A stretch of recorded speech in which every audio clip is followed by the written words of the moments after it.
What was interesting about my diagnosis was I said to the specialist, how did I get it? What can I do to make it better? Yeah. And what's it going to do to me? And they said, we don't know how you get it. You can't do anything to make it better. And we have no idea how it's going to progress. Your first instinct is one of complete uncertainty about what that means for your future. And to start with, the way I dealt with it was to block it out, if I'm honest, to try to pretend it wasn't there.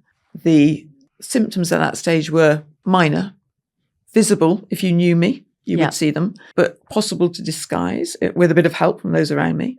And that was what I did for a while. I told my boss, but I didn't tell anybody else. Why didn't you tell anyone else? Again, what's your Mainly because I didn't know what story I wanted to tell. Yeah. So people would say to me, if I did tell anybody I had MS, the usual reaction was, oh, my aunt died of MS.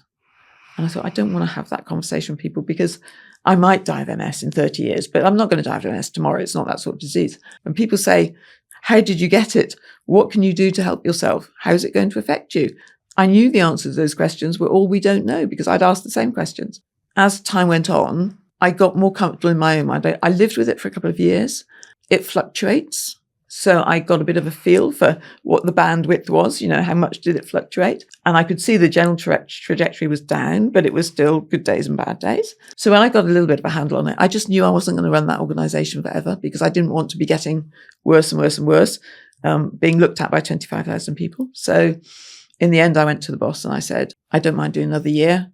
We've just started a financial year. I'm happy to finish the financial year, but I don't want to launch the next one. And after about 2 months of thinking and talking, we decided that I would step down straight away. He would take the business back, he would run it, and I would leave gracefully, as he put it. Was that difficult to get to that decision? It was very hard. It was an organisation I loved. It was a job I loved. It was my perfect job. In the face of the uncertainty of not knowing how life was going to progress, I had 2 youngsters who I wanted to spend as much time with as I could before they were completely left home. And in the end, I'd always said to myself that if my family and my work conflicted, family has to come first. It was a very sad day when I left, but it was without question, it was the right thing to do. Of all the things I've coped with as I've learnt to live with my MS, learning to accept help was the most difficult one because I'd grown up in a world where I'd been told to be self-sufficient, self-reliant, independent, and a mark of success was not having to ask for help. And then all of a sudden you're in a position where you have to ask for help. You have to have help. I was encouraged at my time in BT, right at the start, to lay out for people a bit about what living with MS was like.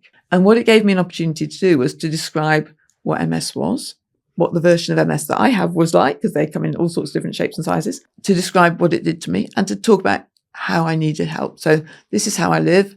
This is the help that you could give me that would be good.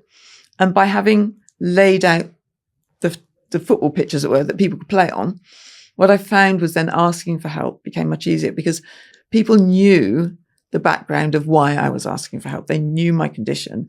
They understood what I had. They understood that I lived life to the full. So it didn't come as help out of pity. It came as help out of enablement to live a good life. Yeah. And I suppose that context has helped me to feel much more comfortable now about asking for help. And these days I ask for help a lot and I get a lot of help and people are generally incredibly generous with their support.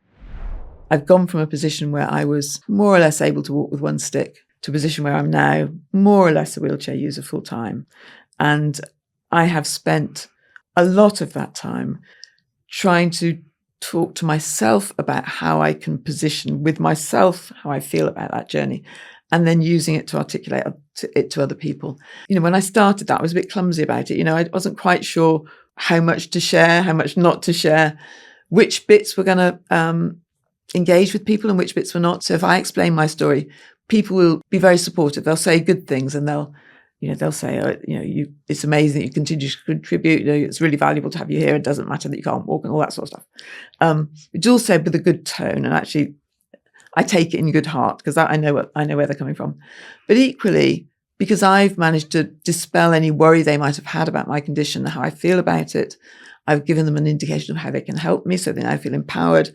Actually, they walk away positive too. And it's learning how to have the conversation in a way that you both come away feeling good about it.